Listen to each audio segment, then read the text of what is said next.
बीमार मुहम्मद को दवा दो न दुआ दो, बीमार मुहम्मद को दवा दो न दुआ दो, उनको मदीने की फ़कत राह बता दो, उनको मदीने की फ़कत राह बता दो। कार कार মনে চায় এখানে বসে বসে নাম ঠিকানাটা মদিনা শরীফ চলে যাক, মনে চায়? তাই যদি চায় তো সহজ নুসখা, শুধু একবার বলেন সাল্লাল্লাহু আলাইহি ওয়াসাল্লাম, এখনই এই দুরূদ নাম ঠিকানা সহ রওজা পাকে চলে যাবে। যতবার বলবেন অতবার যাবে। মনে মনে জিজ্ঞেস করতে পারেন, বললে গেলে লাভটা কি? না, অল্প একটু বলি, গেলে লাভটা কি? আমার নবীজির স্মরণ শক্তি এত ভালো, আমরা তো হুজুর এমন দেখা করে, মুসাফা করে, নাস্তা খাওয়ায়, হাদিয়া দেয়, এরপরে 6 মাস পরে 3 মাস পরে দেখা হইলে, কে যেন তুমি? হুজুর মনে নাই আপনার ওই যে হোটেলে নাস্তা খাওয়াইলাম, অমুক দিন ওই যে আমি আসছিলাম ওই মোড়ে, আমার নিজের সাথে এমন ঘটনা অনেক ঘটছে, আপনাকে হাদিয়া দিলাম, ওই যে অমুকখানে আপনারে খাওয়াইলাম, আমার সাথেই ঘটছে। এত ব্যাককলের ব্যাককল আমরা, এত আমাদের স্মরণ শক্তি, মেমোরি এত দুর্বল। আমার নবীজি একবার যারে দেখতেন আর জীবনে ভুলতেন না, একবার যার নাম শুনতেন আর ভুলতেন না। এখন বলেন তো এর ফায়দাটা কি? এই যে আপনারা আমার সামনে মাত্র কয়জন মানুষ না, এই কয়জন মানুষ আমি দেখতেছি, কতবার দেখলাম। আমার নবীজি একবার দেখতেন, ডান দিকে তাকাইতেন, ধীরে ধীরে ধীরে ধীরে চোখ বাম দিকে আনতেন। এই তুমি মোবাইল দেখো না রে বাবা, মোবাইল পকেটে রাখো। আবার ধীরে ধীরে ধীরে চোখ ডান দিকে নিতেন। এই যে চোখ ডান থেকে বাম, বাম থেকে ডান, এই ফাঁকে সবার ছবি নবীজির মেমোরিতে রেকর্ড হয়ে যেত। পরবর্তী কোন মজলিসে যদি একজনকেও না দেখতেন তো বলতেন কি, অমুক রে যে দেখি না, অমুক রে যে দেখি না, অমুক গেল কোথায়? যেন হাদিসে আসছে, কানা ইয়াতাফাক্কাদু আসহাবাহু, নবীজি তার কোন সঙ্গী সাথীকে না দেখলে মিস করতেন, বলতেন অমুক রে যে দেখি না, ও গেল কোথায়? সুবহানাল্লাহ, কোয়া গেল না বালকেরা? এই তো খেপাইতে চাই, তাও পারি না। আসলে আমি নিজে মরাজে, बनके दीवाना करेंगे खल्क़ को दीवाना हम, बनके दीवाना करेंगे खल्क़ को दीवाना हम, बरसरे महफिल सुनाएंगे इश्क के अफसाना हम। गरम बनाइते हইলে নিজের গরম হওয়া লাগে না, পাগল বানাইতে হইলে নিজের পাগল হওয়া লাগে। ঠিক করে ফেলাইছে, দেখছেন? সুবহানাল্লাহ করে তো সব হয়, ঠিক করলে কোনো সব হয়। কিন্তু মাহফিলে এখন সংস্কৃতি চালু হয়ে গেছে, ঠিক আল্লাহ জানে, আগেরটাও ঠিক কয়, পরেরটাও ঠিক কয়।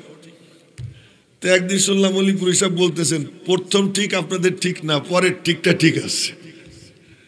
কোথায় যেন শুনছিলাম, উনি বলতেছেন যে প্রথমবার যে ঠিক বলছেন ওইটা ঠিক না, এই পরের বারের ঠিকটা কি আছে? ঠিক আছে। তো আমি নিজে নরম, তো এই জন্য আপনারাও নরম, আপনাদের কোনো দোষ নাই, ঠিকই আছে, এটা ঠিকই আছে। তো কি কইতেছিলাম যে নবীজির মেমোরি, এটার ফায়দাটা কি? একদিন নবীজি বলতেছেন, আচ্ছা আমার বয়ান শুনতো একটা ছেলে এমন এমন, ওরে যে দেখি না, ওরে যে দেখতেছি না। আল্লাহ, সাহাবায়ে কেরাম বলে, ইয়া রাসূলুল্লাহ এরকম এরকম, ওটা তো ইহুদি, ও তো ইহুদি, হোক না ইহুদি, তোমরা একটু খবর নাও না। তো সাহাবীরা খবর নিচ্ছে, খবর নিয়ে দেখে তার জ্বর। এসে বলে, ইয়া রাসূলুল্লাহ জ্বর হয়েছে। কাহারে ছেলেটার জ্বর হয়েছে, চলো দেখে আসি। দেখতে গেছে, দেখতে গেছেন জ্বর। নবীজি গিয়ে চেহারার দিকে তাকাই বুঝলেন ছেলেটা বাঁচবে না। তো ওরে বললেন, বাবু তুই কালিমা পড়ে ফেলা, তুই কালিমাটা পড়। তো ওর বাপ ওর পাশে দাঁড়ানো, ওর বাপের দিকে তাকাইছে, কিরে আব্বা পড়বো?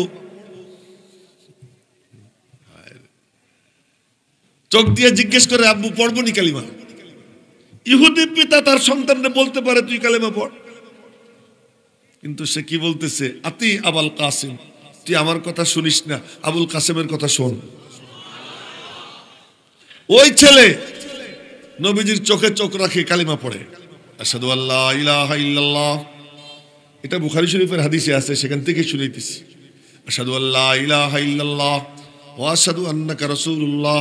চার চোখের মিলন হয়, ওই অবস্থায় কালিমা পড়ে, পড়তে পড়তে মাথা হেলে পড়ে যায়, কালিমাও পড়া শেষ, ইন্তেকাল হয়ে যায়। নবীজি বললেন, এই সাহাবীরা তোমরা ওরে গোসল দাও, এই বুড়া যেন বাবুর গায়ে হাত না দেয়। এখন এই বুড়ার সাথে ওর কোনো সম্পর্ক নাই, ও এখন আমার রুহানি সন্তান, সুবহানাল্লাহ, ও এখন আমার রুহানি সন্তান, ওর গায়ে যেন বুড়া হাত না দেয়, ও পাক হয়ে গেছে, ও গান্দা পচা, ওই বুড়া যেন এর গায়ে হাত না দেয়, তোমরা গোসল দাও, আমি জানাজা পড়াবো। এই শুধু মেমোরির বরকত, মেমোরির বরকত, মেমোরির বরকত কি পরিমাণ পাইছেন সাহাবা একরাম, আল্লাহ আল্লাহ। এক যুদ্ধের ময়দানে নবীজি যুদ্ধের শেষে দায়িত্বশীলদেরকে বললেন, সবার খোঁজ পাইছো? পাইছি। যারা শহীদ হয়েছে তাদের লিস্ট এসে গেছে, যারা আহত তাদেরকেও পাইছি, আমরা যারা সুস্থ আছি এর লিস্টও পাওয়া গেছে, আর কেউ বাকি নাই।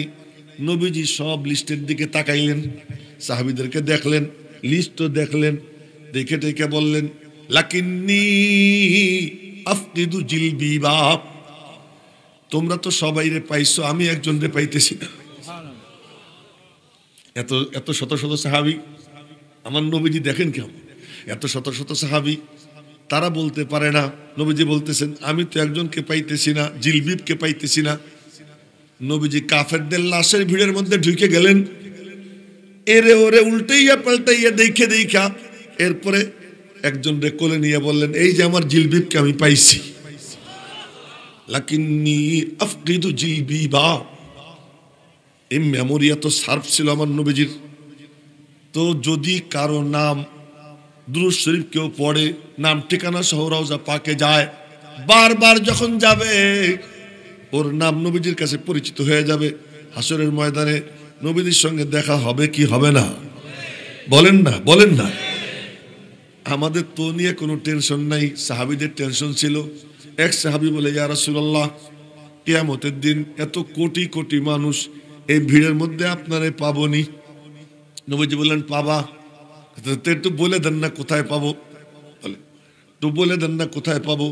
নবীজি বললেন, ইবগানি ফি সালাসাতি মাওয়াদিআ, আমার 3 জায়গায় তালাশ করবা, 3 জায়গার কোনো এক জায়গায় আমি থাকবোই থাকবো। বলে কোথায় কোথায় তালাশ করবো বলেন? তাহলে আউয়ালান ইনদাল হাউজিল কাউসার, প্রথমে হাউজে কাউসারের পাড়ে যাবা, আমার উম্মতের তৃষ্ণার্তদেরকে আমি পানি পান করাবো। কিন্তু পানি পান করাইতে সময় হঠাৎ মনে পড়বে মিজানে আমল নামা মাপা হইতেছে, না জানি কারো নেক আমলের পাল্লা হালকা হয়ে যায়, বদ আমলের পাল্লা ভারী হয়ে যায়, না জানি জাহান্নামে চলে যায়, একটু খবর নিয়ে আসি। তো ওদেরকে ওয়েটিং এ রাইখা মিজানের কাছে যাব। তো মিজানের কাছে যাবার পর আবার হঠাৎ মনে পড়বে পুলসিরাত পার হইতে গিয়ে কেউ পড়ে যায় কিনা। ওখানে আবার পুলসিরাতের পাড়ে গিয়ে দাঁড়াবো, ওখানে দাঁড়াইয়া বলতে থাকবো, ইয়া রব্বি সাল্লিম, ইয়া রব্বি সাল্লিম, হে রব্বে করিম, আমার উম্মতকে সহি সালামতে পার করে দাও। এই 3 জায়গার কোনো এক জায়গায় আমারে পাবা। দেখা যখন হবে, কথাবার্তাও হবে, জিজ্ঞেস করবেন তোর নাম কি, দুরূদ শরীফ পড়ার বরকত কি, তাই বলতেছি। জিজ্ঞেস করবেন তোমার নাম কি, অমুক, বাপের নাম কি, অমুক, ঠিকানা কি বলো, অমুক। নবীজি বলবেন, আচ্ছা তুই, তাহলে তো আমি আসলে দুরূদ শরীফ পড়বো তো ইনশাআল্লাহ, নাম ছাড়াও পড়বো ইনশাআল্লাহ, নাম ছাড়াও পড়বো। আল্লাহ পাক তৌফিক দান করুক। কোথার থেকে কোথায় চলে গেছি বলতেছিলাম, বুখারী শরীফের হাদিস, হযরত আবু হুরায়রা থেকে বর্ণিত, নবীজি বলেন, আল ঈমানু বিজউন ওয়া সিত্তুনা শুবা, ঈমান 67টি শাখা বিশিষ্ট ছিল, এক টানতে টানতে হইল কত? 67টি। আচ্ছা, এবার কয়দিন পরে বলতেছেন, আল ঈমানু বিজউন ওয়া সাবউনা শুবা, ঈমান 77 শাখা বিশিষ্ট, এক আল্লাহ। ওখান থেকে টানতে টানতে টানতে টানতে ৭৭। যেমন রাবার আছে না, রাবার, এই রাবার টানলে লম্বা হয়। রাবার চেনেননি আপনারা? রাবার টানলে লম্বা হয়, একটু ছাড়লে ঢিল দিলে একটু চাপে, একটু ঢিল দিলে আর একটু চাপে, একেবারে যখন ছেড়ে দেয় একখানে জমা হয়ে যায়। ঠিক তেমনি ভাবে সব কিছুর সূচনা আল্লাহ থেকে, আবার সব কিছুর সমাপ্তিও আল্লাহ। মাঝখানে এদিক ওদিক ঘোরা। এই জন্য যা কিছু হবে, আমার সাথে বললেন মিনাল্লাহ, বলেন ফিল্লাহ, লিল্লাহ, আবার মিনাল্লাহ, ফিল্লাহ, লিল্লাহ। উৎস আল্লাহ, চলার পথে ভাবনা চিন্তায় আল্লাহ, আবার লক্ষ্য উদ্দেশ্য আল্লাহ। এই জন্য যখন আল্লাহর নাম এসে যায়, এই ব্যাপারে কোনো কার্পণ্য করব না, একটু জোরে সরে নিব আল্লাহ। মনে আছে কি বলতেছিলাম না? কোথা থেকে কোথায় চলে গেছি? শাহ ওলিউল্লাহ মুহাদ্দিস দেহলভী রহমাতুল্লাহ আলাইহি কে এটা কইতেছিলাম, মনে আছে? মায়ের পেটে যখন খাজা কুতুবউদ্দিন বখতিয়ার কাকির কবরের পাশে মুরাকাবায় বসছেন ওনার আব্বা শাহ আব্দুর রহিম। শাহ আব্দুর রহিম রহমতুল্লাহ আলাইহি মুরাকাবার মধ্যে দেখতেছেন, যাক আর সময় নেই, দেখতাম মুরাকাবার মধ্যে দেখতেছেন যে কবর থেকে খাজা কুতুবউদ্দিন বখতিয়ার কাকি বলতেছে যে তোমার স্ত্রীর গর্ভে যে সন্তান, এই সন্তান সারা জাহানের কুতুব হবে, তুমি ওর নাম রেখো কুতুবউদ্দিন আহমদ। মনে মনে সিদ্ধান্ত নিছেন এই নাম রাখবেন। একদিন রাত্রে ওনার মা তাহাজ্জুদ পড়ে দোয়া করতেছে, তো দোয়ার মধ্যে দেখে হাতের মধ্যে ছোট ছোট দুইখান হাত। বলেন তো অন্ধকার ঘরে একা একা এই শেষ রাত্রে মুনাজাতের সময় হাতের মধ্যে দুই হাত দেখলে আপনি তো দৌড় দিবেন। উনি হাতের মধ্যে ছোট ছোট দুই হাত দেখা ডাক দিছেন স্বামীরে, শুনছেননি? কি আমার হাতের মধ্যে পিচ্ছি পিচ্ছি দুইখান হাত দেখতেছি। উনি বইলে উঠলেন, দেখবা না তোমার পেটের মধ্যে তো ওলিউল্লাহ, তোমার পেটের মধ্যে তো কে? ওলি। এই যে নাম হইল শাহ ওলিউল্লাহ, তাহলে ওনার ঐতিহাসিক নাম কুতুবউদ্দিন আহমদ। তো বলতেছিলাম এই মিম্বরের কথা, মনে আছে? এই মিম্বরের কথা বলতে গিয়ে বুখারী শরীফের হাদিস শুনাইতেছিলাম। এই হাদিস যখন বলতেছিলাম তখন বললাম যে রওজা পাক থেকে এখানে নূরের তাজাল্লি পড়তেছে। এটা আমি বলি নাই, বলছেন কে? শাহ ওলিউল্লাহ মুহাদ্দিস দেহলভী। সেই হাদিসটা কি? সেই হাদিসটা শুনে মাথা কাটা মরা খেজুর গাছ হেলান দিয়ে নবীজি কথা বলতেন। এমন সময় এক মহিলা সাহাবী এসে বলে, ইয়া রাসূলুল্লাহ ইন্না লি গুলামান নাজ্জারা, আমার একজন কারাত মিস্ত্রি গোলাম আছে, যদি আপনি অনুমতি দেন আপনাকে একটা মিম্বর বানাইয়া দেই। নবীজি বললেন দাও। মিম্বর বানাইয়া দিল। গোলামের নাম মাইমুন। এই মাইমুন নামক গোলাম একটা মিম্বর বানাই দিল। এইটাই না সেট করা হয়েছে। নবীজি বসছেন, সাহাবায়ে কেরাম সামনে বসা, কথা শুরু করবেন। অন্যদিন দাঁড়াইয়া হাত দিয়ে কথা বলতেন। গাছটা এখনো সেখানে আছে, মাথা কাটা মরা। নবীজি মিম্বরে বসছেন, হঠাৎ করে মসজিদের মধ্যে কান্নার আওয়াজ। এই হাদিস বুখারীতেও আছে, তিরমিজিতেও আছে, আবু দাউদেও আছে, সব কিতাবে হাদিস আছে। কান্নার আওয়াজ। কে কান্দে আর কেউ টের পায় নাই, নবীজি টের পাইছেন। কে কান্দে? নবীজি মিম্বর থেকে নামছেন, নেমে গিয়া বাচ্চারে যেমন মা জড়াইয়া ধরে, বাপ জড়াইয়া ধরে, নবীজি গিয়ে এরকম জড়াই ধরছেন। এক রিওয়ায়াতে আসছে ইলতাজামাহু, আর এক বর্ণনায় এতানাকাহু, এরকম গলা মিলাইছেন। আর একটা হলো নবীজি জড়াই ধরছেন। জড়াই ধরে বলতেছেন, কান্দিস কেন? আর কাঁদিস না, আর কাঁদিস না। ও বলে কি, আবকি লিফিরাকিকা ইয়া রাসূলুল্লাহ, আমি যে আপনার ছোঁয়া পাইতাম, আপনি যে আমার গায়ে হেলান দিতেন, এই হেলান দেওয়াটার থেকে বঞ্চিত হইতেছি, এই জন্য কাঁদতেছি। নবীজি বললেন, তুই কি চাস? তুই যদি চাস আমি দোয়া করে দেই, তোর মাথায় সারা বছর ফল থাকবে। মাথা কাটা মরা খেজুর গাছ, নবীজি বলতেছেন আমি দোয়া করে দেই, তোর মাথায় সারা বছর ফল থাকবে। খেজুর গাছ করলে কি, আমি ফল দিয়ে কি করব? আমি ফল দিয়ে কি করব?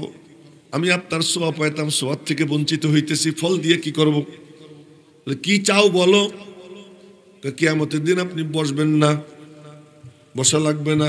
লাগবে। জানি আপনার জন্য মাকামে মাহমুদ আছে, মাকামে মাহমুদ আছে, আল্লাহ পাক আপনার জন্য বরাদ্দ করে রাখছেন।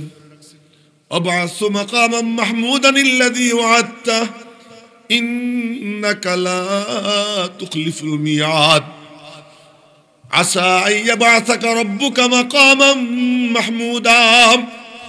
জানি আপনার জন্য মাকামে মাহমুদ আছে, কিন্তু বলেন পিয়ারে হাবিব, কিছুক্ষণের জন্য আমার মিম্বর বানাবেন কেন বলেন?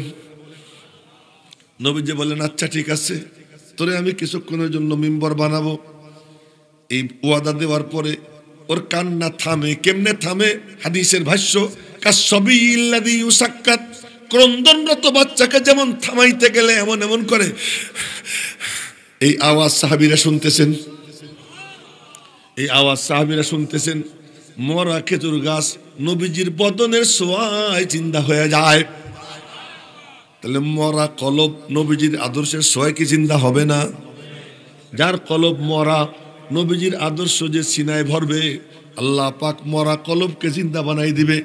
মরা গাছ যদি বদনের ছোঁয়ায় জিন্দা হয়, তো মরা কলব আল্লাহ নবীজির আদর্শের ছোঁয়ায় জিন্দা বানাইয়া দিবে।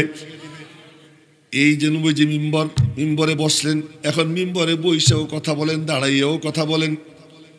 একটা তো কাঠের মিম্বর, আর একটা নূরের মিম্বর। নূরের মিম্বর নবীজি যেখানেই যান, নূরের মিম্বর সঙ্গেই থাকে। ওই নূরের মিম্বর থেকেই তিনি কথা বলেন। আল্লাহ নূর, কোরআন নূর, জিবরাইল নূর, নবীজি নূরানি। মনে রাখবেন, আল্লাহ নূর, কোরআন নূর, জিবরাইল নূর। নবীজির কলবে কোরআন আসার পরে নবীজি নূরানি। আর নূরের দোয়াও করতেন।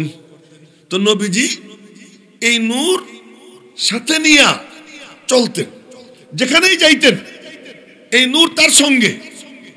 মেরে মোহতারাম ভাইও, এই মিম্বরে বসে কি করতেন? সাহাবীরা আসতো, নবীজির সামনে বসা। আমি এই কথা বলেই কথা শেষ করতেছি। নবীজি বসা, কোনো কথা বলতেছেন না, চুপচাপ। সাহাবীরাও চুপচাপ, সাহাবীরাও চুপচাপ, কোনো কথা নাই। হুজুর বয়ান শুরু করেন, কোনো টু শব্দ নাই। আমি এখানে চুপচাপ বসে থাকি, উইটা আপনারা হাঁটা দিবেন। হুজুরের কি হয়েছে, কথা কয় নাকি? মোবাইল দেখা দেখি শুরু হবে। সাহাবীরা চুপচাপ বসা, নবীজি মিম্বরে বসা। তারা জানে আমাদের আর কিচ্ছু দরকার নাই সহবতে নবী। নবীজি ওখানে বসে আছেন, আমরা তার সামনে বসা। উপরে কেউ বসা আছে, কথার কথা ছাদের উপরে বসা। কেউ ডাইনে বসা, বায়ে বসা, কোনো সমস্যা নাই। নবীজির কাছে যায়, যে যেদিকেই থাকে নবীজির চতুর্দিকে আল্লাহ নূর, উপরেও নূর, নিচেও নূর। যে যায় আল্লাহ পাক নবীজির সিনার থেকে তার সিনায় নূর পৌঁছাইয়া দেয়। এই মাদ্রাসাগুলোতে পড়ানো হয়, আবার বছরে 1-2 বার এরকম আয়োজন করা, মাঝে মাঝে আয়োজন করা আপনাদেরকে ডাকাও হয়। কেন, কি জন্য? মনে রাখবেন, আমরা বলি সিলসিলায়ে মাদানী, সিলসিলায়ে থানবী, সিলসিলায়ে দেওবন্দি, শুনছেন না? সিলসিলায়ে দেওবন্দ, সালাসিলে তৈয়বা, সিলসিলা। সিলসিলা মানে কি? সিলসিলা মানে শিকল। শিকল কেমনে থাকে? একটার সাথে আর একটা এরকম মজবুত হয়ে লাগে থাকে, টানলেও ছেড়ে না। আপনাদেরকে এই সিলসিলার সঙ্গে জোড়ার জন্য, এই শিকলের সঙ্গে জোড়ার জন্য এরকম ডাইকে আনা হয়। আহলুল্লাহ, আল্লাহওয়ালা, উলামা একরাম, তারা এখানে বসবেন। যদি কেউ নিসবতওয়ালা আলেম হয়, যে আমি আমার উস্তাদের কাছে পড়ছি, আমার শায়েখের সোহবতে ছিলাম, সেখান থেকে আমি কিছু আল্লাহ আমারে দিছে, দেখ না দেখ নিসবত তো আছে, ওই নিসবতের ইজ্জত দিয়া যে ব্যক্তি এই মিম্বরের সামনে এসে বসবে, আল্লাহ তার সিনার মধ্যে ওই নূর দিয়া তার সম্পর্ক রওজা পাকের সঙ্গে করে দিবে। এই মিম্বর তো ছিল এই কামের জন্য। এখন এই মিম্বর হয়ে গেছে কিসের জন্য? দুঃখের সাথে বলতেছি, ফেসবুক দেখবে কোন নায়কে কি কইছে, কোন গায়কে কি বলছে, কোন নায়িকা কি বলল, কোন খেলোয়াড়ে কি বলল, ওই টপিকস আর ওইটাই না এখানে বইসে বইলা মাঠ গরম কইরা সবাই কয় ঠিক, বক্তা ভাইরাল হয়ে যেতেছে। আর এখন আমরা করি কি, শ্রোতারা বলে হুজুর অমুকরে দাওয়াত দেন, টাকা যা লাগে আমি দিব, উনার যা হাদিয়া আমি দিব, উনিও বাস গাড়ির থেকে নামবো না আমার পেমেন্ট না দিলে। এরকম কি এক তামাশা শুরু হয়ে গেছে, এই মেম্বার নিয়েই তামাশা। এই জন্য বলতেছিলাম যে ওই যে আমার আগে যে হুজুর বয়ান করলেন, এ হলো বয়ান। আজ যদি এরকম আহলুল্লাহ আল্লাহওয়ালা উলামা একরাম বসাইয়া ওই নূর নেওয়ার নিয়ত করে এরকম দ্বীনি মজলিস হইতো না, দেখতেন এলাকাকে এলাকা নুরানি হয়ে যেত। কিন্তু এখন হয়েছেটা কি, সুর শুনব, আজান দেয়, আরে তোমার এখানে আজান দিতে কে কইছে? এটা কি আজান দেওয়ার জায়গা? এখানে এসে আজান দিবে, শ্রোতারা কয় হুজুর আজানটা শুনেন, হুজুর একটা গজল শুনেন। ব্যাপার এই মিম্বর, এটা হলো ওই জিনিস যেই মিরাস আল্লাহ পাক নবীজির কলবে দিছে, ওই মিরাস বিতরণের জন্য এই মিম্বর। সেজন্য আজকে আমি খুব আপ্লুত, আমি নিজে ভাগ্যবান, আপনারাও ভাগ্যবান, এমন একজন আহলুল্লাহর বয়ান কিছুক্ষণের জন্য আমরা শুনতে পারছি। আমার উস্তাদে মুহতারাম, তো সেই ওই রকম বয়ান যেন আল্লাহ পাক আমাদেরকে শুনবার তৌফিক দান করে। আমি আপনাদের সামনে কোরআনে কারীম থেকে একটা আয়াত তিলাওয়াত করছি, দুইটা আয়াত তিলাওয়াত করছি, এর একটু তরজমা করে কথা শেষ করব। আল্লাহ পাক রব্বুল আলামিন বলেন যে দোস্ত, আমি তোমারে যে কিতাব দিছি, এই কিতাব কি জন্য দিছি জানো? কিতাবুন আনজালনাহু ইলাইকা লিতুখরিজান নাস মিনাজ যুলুমাত ইলান নূর। যুলুমাত অন্ধকার, অনেক কুফরের অন্ধকার, শিরকের অন্ধকার, বেদাতের অন্ধকার, জুলুমের অন্ধকার, দুর্নীতির অন্ধকার, ঘুষের অন্ধকার, সুদের অন্ধকার, বেহায়াপনার অন্ধকার, বিলেল্লাপনার অন্ধকার, নেকের ছবির অন্ধকার, সব জুলুমাত। জুলুমাত বহু বচন, নূর এক বচন। যত অন্ধকার থাকুক, এই প্যান্ডেলের নিচে পুরোটা ভরা অন্ধকার, দিয়াশলাইয়ের কাঠি একটা লাগবে, আলো একটা লাগবে। আল্লাহ পাক বলেন দোস্ত, জুলুমাত বাযুহা ফাওকা বায, সারা দুনিয়া অন্ধকারে ঢেকে গেছে, থরে থরে সাদার অন্ধকার। আমি তোমাকে এই কিতাব দিলাম, এই কিতাবের কাম কি? লিতুখরিজান নাস মিনাজ যুলুমাত ইলান নূর। এই কিতাব দিবা, যার সিনায় যাবে আল্লাহ পাক তারে কি করবে? অন্ধকার থেকে আলোর পথে নিয়ে আসবে। এই কিতাব এমন সমুদ্রের মতো, সমুদ্র যেমন তার রাস্তা নিজে বানাই না, এই কথা বলেই কথা শেষ করতেছি। সমুদ্র তার রাস্তা নিজে বানাই না, সমুদ্র থেকে অনেক নদী সৃষ্টি হয়, নদীর থেকে অনেক ছোট ছোট খাল বের হয়। এই খাল কাটা লাগে না, নিজের রাস্তা নিজে বানায়। আল্লাহর কালাম আহলুল্লাহ আল্লাহওয়ালাদের দরবারে গিয়া কোরআন ও হাদিসের আলোচনা যারা সিনায় ভরবে, ওই আয়াত, ওই হাদিস, ওই আলোচনা তার সিনায় ঢুকা নিজে রাস্তা বানাইয়ে নেয়, তাকে হেদায়েতের মধ্যে চালাবে। আল্লাহ পাক রব্বুল আলামিন আমাদেরকে ওই রকম ইখলাস নিয়ে আহলুল্লাহ আল্লাহওয়ালাদের বয়ান, উলামা একরামের বয়ান, আমাদেরকে ওই রকম হেদায়েত পাওয়ার নিয়ত নিয়ে শুনবার তৌফিক দান করেন। এবং এই সিলসিলার সাথে যুক্ত হবার তৌফিক দান করেন। এটা মনে করেন আমি এখানে বসা আপনাদের সামনে না, আমার হুজুর বলছেন কি, আমি বসে আছি কোথায় জানিস? বলে কোথায়? আমি দেওবন্দে বসা। শুনেন, আমি দেওবন্দে বসা। দেওবন্দের কোথায় বসা? অমুকখানে বসে আছি মিনি বাস নিয়া, আর আমি এখানে কথার কথা কি নিয়া? একটা প্রাইভেট কার নিয়া। তা আমারে বলতেছে কি, তুই যে কয়জনে পারিস প্রাইভেট কারে চড়াইয়া তুই আমার কাছে নিয়ে আয়। আর উনারে বলছেন উনার উস্তাদ হযরত শাইখুল মাহমুদ হাসান দেওবন্দি যে আমি বসে আছি, শাইখুল ইসলাম হুসাইন আহমদ মাদানী বলছেন আমি বসে আছি অমুকখানে এই গাড়ি নিয়া, তুই ওদের যে কয়জন পারিস নিয়ে আয়। উনাকে বলছেন উনার উস্তাদ যে আমি অমুকখানে বসে আছি এই এমন গাড়ি নিয়া, তুই যতজন পারিস নিয়ে আয়। এই করতে করতে করতে করতে যায়।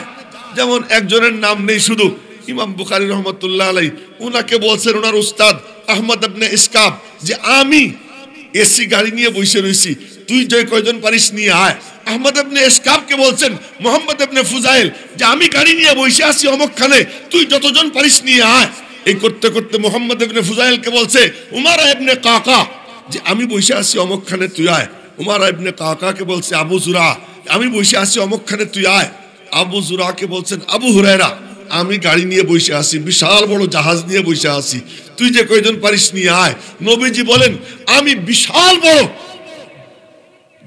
জাহাজ নিয়ে আমি বসে আছি রওজা পাকে, তোরা যতজন পারিস নিয়ে আমার কাছে চলে আয়। আমাদের কাম কি? এই দেওবন্দি নিসাবের মাদ্রাসাগুলো নবীজির সাথে কিভাবে উম্মতকে সম্পৃক্ত করা যায়। এই জন্য যখন দেওবন্দ মাদ্রাসা হয় তখনই আলীগড় হয়েছে। আলীগড়ে ইহুদি খ্রিস্টানরা কোটি কোটি টাকার বস্তা নিয়ে গেছে, আর দেওবন্দে নবীজি আইসা নকশা এঁকে দিয়ে গেছে। এই হলো বেশকম দেওবন্দ আর ওই লাইনের মধ্যে। এই জন্য এইসব প্রতিষ্ঠানে আমরা আসবো এই উলামা একরামের কাছে ওই আজমত নিয়া, ভক্তি শ্রদ্ধা নিয়া যে আমি এই সেলসেলার সঙ্গে নিজেকে জুড়ব, এই শিকলের সঙ্গে নিজেকে সম্পৃক্ত করব, যেন এর বরকতে রওজা পাকের সাথে আমার সম্পর্ক হয়ে যায়। আল্লাহ পাক রব্বুল আলামিন আমাদের সকলকে ইখলাসের সাথে বলবার, ইখলাসের সাথে শুনবার এবং এখান থেকে ওই নূর